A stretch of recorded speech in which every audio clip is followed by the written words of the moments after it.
Today's pronunciation lesson is contrasting the sounds s and sh. First, I will use each sound in a word. Then, I will put the words into a sentence so that you can hear them together with contextual clues. Please listen closely to the differences in the sounds. First, the s sound in the word seat. Seat. Seat. Now the sh sound in the word sheet.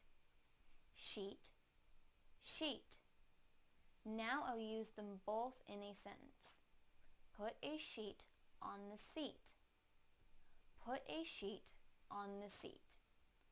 Put a sheet on the seat. Thank you for watching CartoonEnglish.tv's pronunciation lesson.